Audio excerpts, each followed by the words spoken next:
Thank you.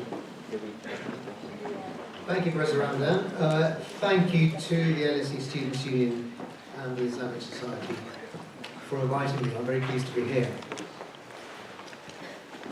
I must confess to being slightly surprised by the content of Professor Ramadan's talk. When I accepted the invitation to speak against the proposition that God is necessary for morality, I thought I was accepting an invitation to speak against the proposition that God is necessary for morality, and not to speak in favour of some other completely unrelated proposition, or to reply to someone who seems to have conceded the point from the start.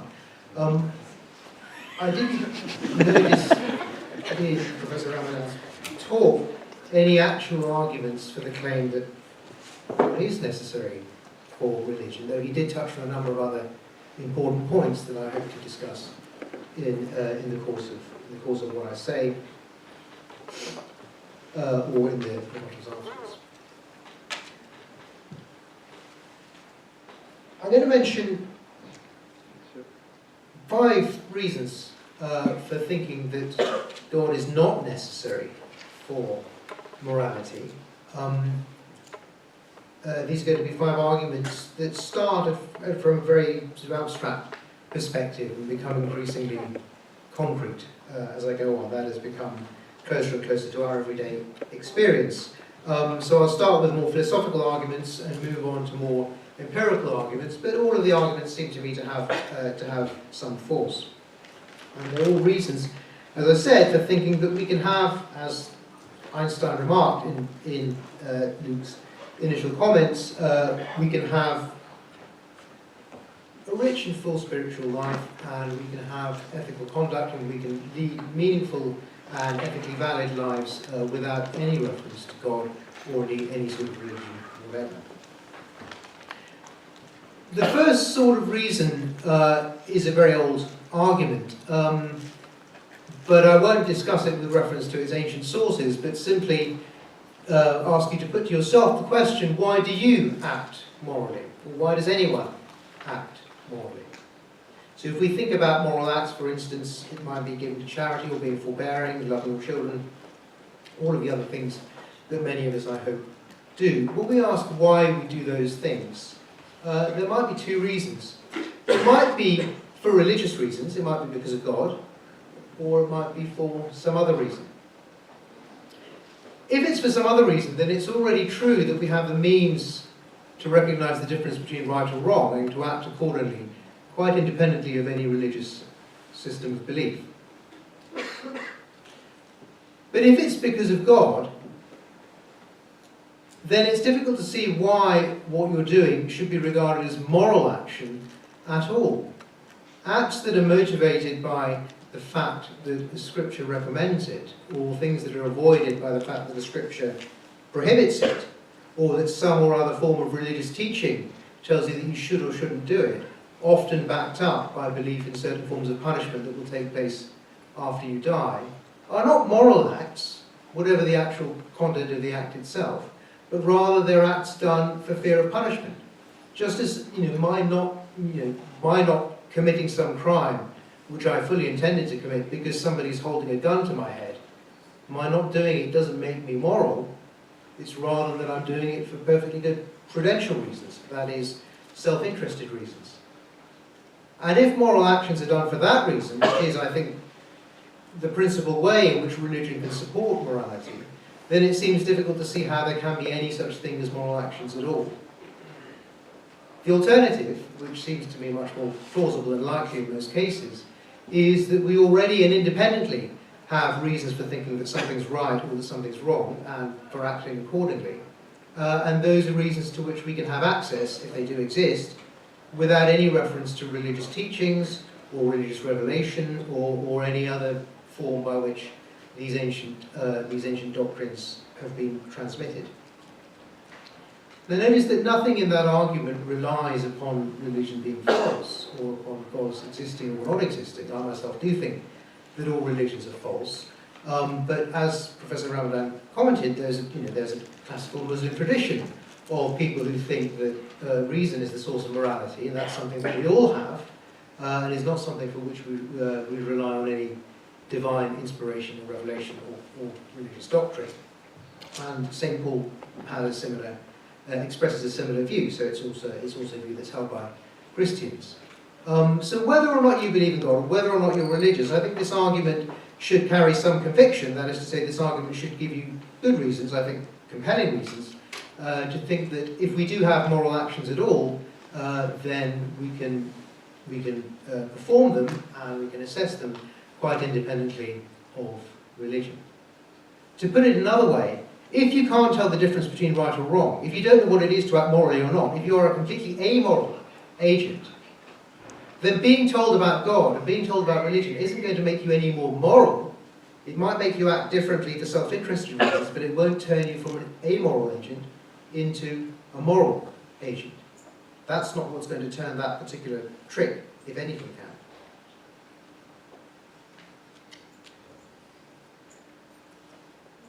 So I don't know which of these possibilities Professor Ramadan accepts, or whether he thinks there's some third possibility which you might hear about in the rebuttal. Moving on to the second argument now, which concerns the content of religious texts, the content of religious doctrines. It's a well-known fact that many religious texts either condone or encourage a variety of acts that we nowadays would consider, I think quite rightly, to be morally appalling. There are well-known examples from the Old Testament, which is a particularly rich source of all kinds of wickedness that was perpetrated at the behest of the God of the Old Testament.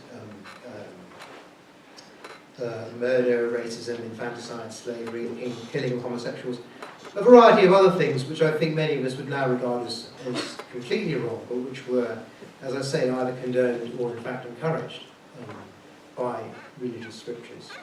Now, I'm not citing this point to say, oh, therefore religion is bad, so it must all be wrong. I mean, that is a point that you could make, and then somebody might dispute that. But I'm not citing this fact in that connection now. The point of these examples is that, of course, we can already tell that there's something wrong with those bits of the Old Testament. And we already know, if we're Christians or Jews, we already know that we need to make some allowance for that and perhaps reinterpret the scripture, or perhaps not take that part of it so seriously nowadays, or something like that. And so the question is, how do we know that unless we already know, independently of what's in scripture or religious doctrine, what's right and what's wrong? So this is really an argument, this second argument is really an argument in favour of the first possibility that I mentioned in the first argument. That is to say that we can be moral without God.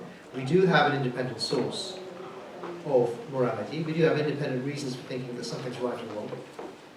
Because that's what tells us that this or that part of scriptural doctrine is invalid.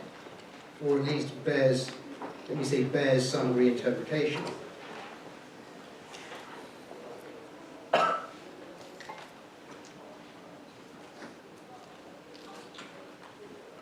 Now, as I said, many people say that it's wrong to criticise religion on the grounds that it contains such remarks. But that's not.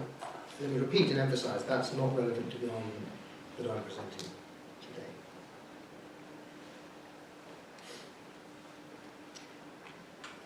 Let me turn now to the third point that I want to make, which is perhaps a slightly less abstract matter.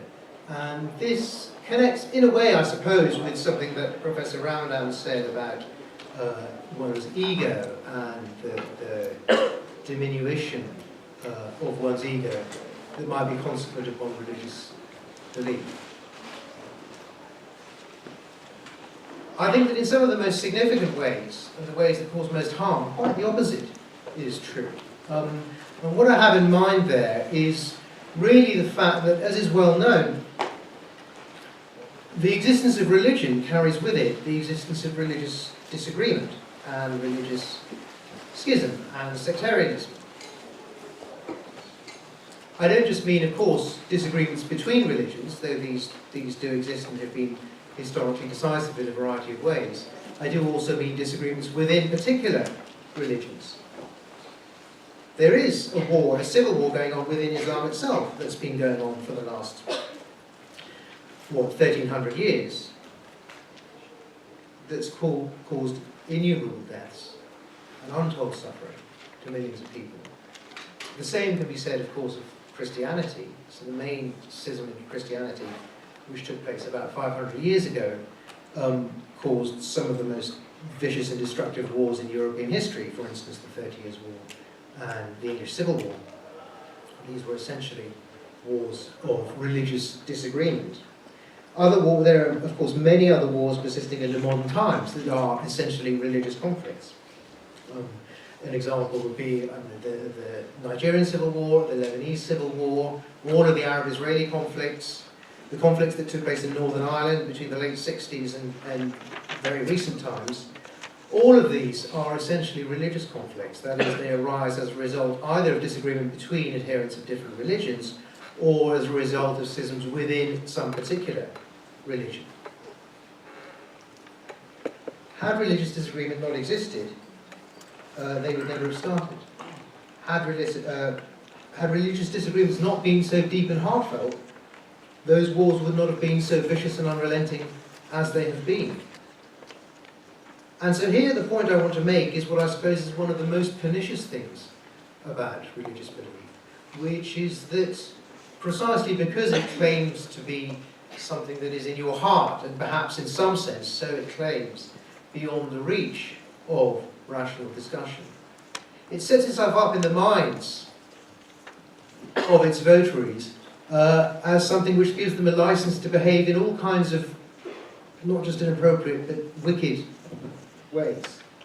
Religious disagreement, I think, is more likely than any other sort of disagreement to cause violence and death and destruction, precisely because it's disagreement over matters that are supposed to be matters of faith and so which can't be settled perhaps by argumentation, and which perhaps not only can be, but if you believe certain religions, should be settled by killing people on the other side.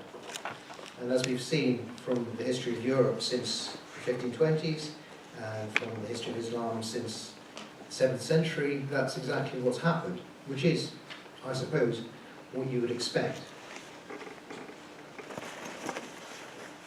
Of course, you might say, well, you know, the people who do this, or the people who kill in the name of Islam, or the people who kill in the name of Catholicism, are not true Catholics, or not true Christians, or not true Muslims.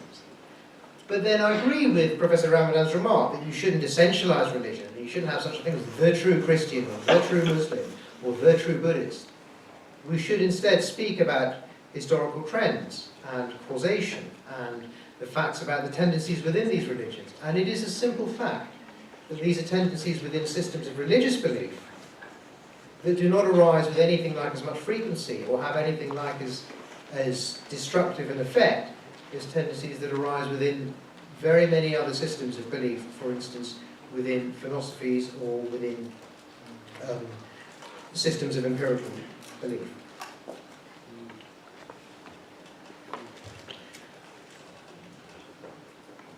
The point of this third argument, then, is that far from being necessary for moral action, religious, or rather, what I mean now is religious belief, seems to have a tendency in quite the opposite direction. That is to say, religion, because the existence of religion makes religious disagreement, and disagreement that is of that particular nature, inevitable, because of that, it tends, as a matter of fact, to generate patterns of behaviour and kinds of conflict that are quite the opposite of what you would expect from people who behave morally.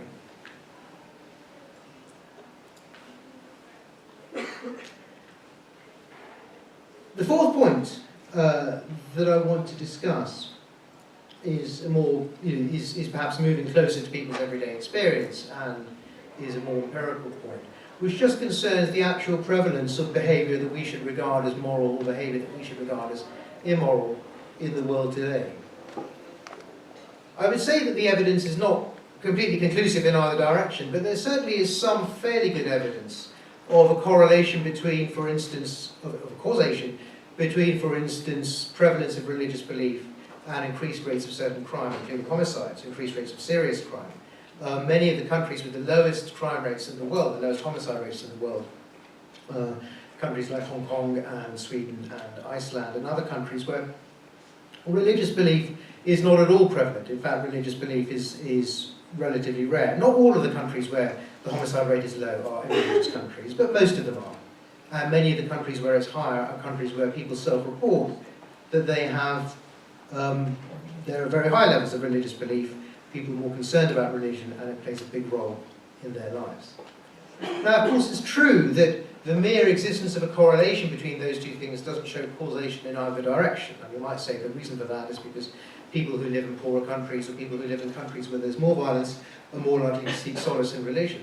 So the fact that religious countries are countries with a higher homicide rate and irreligious countries are countries with a lower homicide rate does not show decisively that there's causation in that direction. But it certainly is evidence in that direction, quite independently of that point. It does show, I think, that it's possible to have a relatively well-functioning, a relatively stable, a relatively moral, by our standards, society in which nobody really cares about religion. It plays no big role in society. Even the people who nominally are religious, for instance in this country, in the Church of England, don't really care about religion and don't believe half of it. That's certainly true of the Church of England. So of course that's whether or not it's evidence that the existence of religion causes an increase in homicide, it certainly is evidence that you don't need to have religion in order to have anything that we would recognise as a high standard of moral behaviour and a well-functioning society.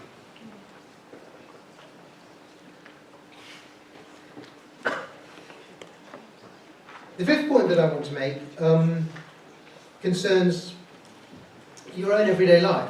So most of us, so I suppose this is coming closer to experience still. So most of us, I would hope, haven't been directly involved in warfare or haven't been victims of homicide or these other serious, obviously not, these other serious crimes. Nevertheless, we all have to make moral decisions every day. If we actually think about how this actually impacts on real life as we live it, we do have to make moral decisions every day. There are big decisions concerning things like abortion and euthanasia that many people have to take. There are small decisions, relatively small decisions, concerning giving to charity. There's the attitude one takes towards one's children. There's the political party that you vote for. These are the sorts of actual ethical problems that we face in our everyday lives. Now, can somebody tell me, well, I would challenge anyone to tell me, whether there is a single one of these problems, ethical problems that we face in our everyday lives, on which we need to have some sort of religious guidance, when we can turn to a rich and vast tradition of secular thinking about these matters, on the basis of which practically any position could be defended. I'm not here trying to oppose some sort of pluralism. I think pluralism about these matters is very important and should be defended. But I think a vast plurality of views on these ethical questions is consistent with the total absence of religion from these debates, because just about every view on every ethical question has been or can be defended on the basis of, as I said, our very rich philosophical tradition. We have tradition of ethical secular thinking going back to ancient Greece, from Plato and Aristotle to Hume and Mill and Kant and into the modern day, which can be used, as I say, in support of a variety of positions within which there is an ongoing and very lively debate, and the study of which I submit will make a much more effective and positive contribution to public morals than would what is, as a matter of fact, the typically dogmatic disputes that we associate with religious belief. Just a couple of examples of this on this point. If we take, for instance, one debate on which my own position is probably closer to those of many religious people, let's say the issue about abortion, for instance. There is a debate about abortion, and it's often characterised as a dispute between one side where people have the sort of liberal view concerning abortion, which is that it's permissible and it's simply a matter of the mother's autonomy, versus what is often cast as an essentially religious view opposing it. And of course, if that were true, then I would think that there would be a need for religion in order to support the opposing viewpoint. That is the point of view according to which we should be very concerned about the prevalence of this of abortion in this country, let's say, since it was legalised.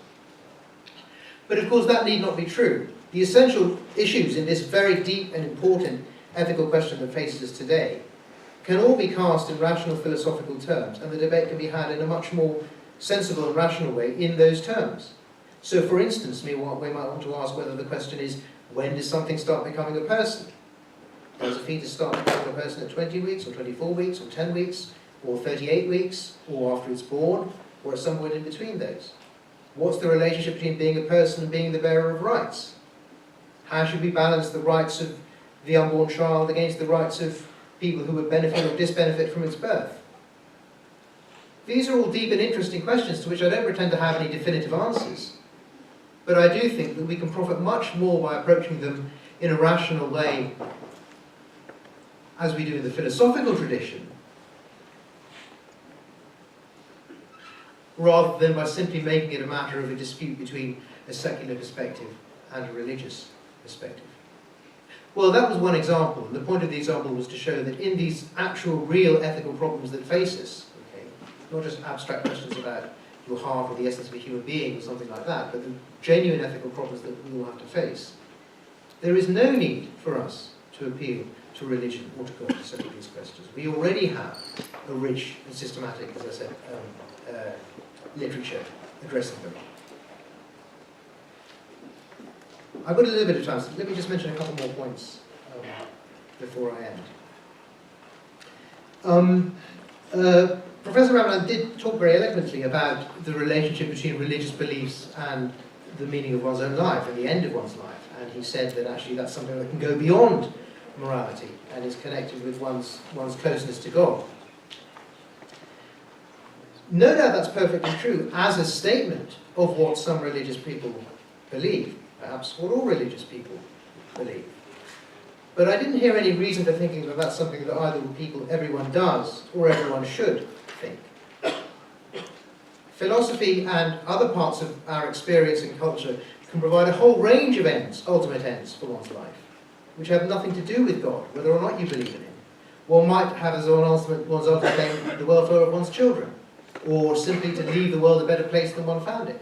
Or in the case of certain people, the changing of certain things, the abolition of slavery in some people's cases, or the abolition of apartheid, or other particular political or ethical ends. These are all perfectly legitimate ends of one's life. And I think the only mistake here is to think that there must be one single end to which all human beings have by their nature to aim, simply by virtue of being human beings.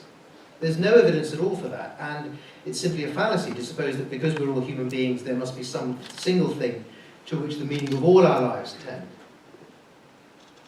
My own view on this question, I suppose, is close to that of the existentialist philosophy, according to which you must make your own ends, and different people will have different ultimate ends in their life. And there's no particular reason why religion, rather than any other system of beliefs, be it political or ethical or philosophical in some other way, should not animate one's life and give one perfectly non-materialistic, perfectly spiritual guidance in one's life. It's just that this can be done without any reference to God.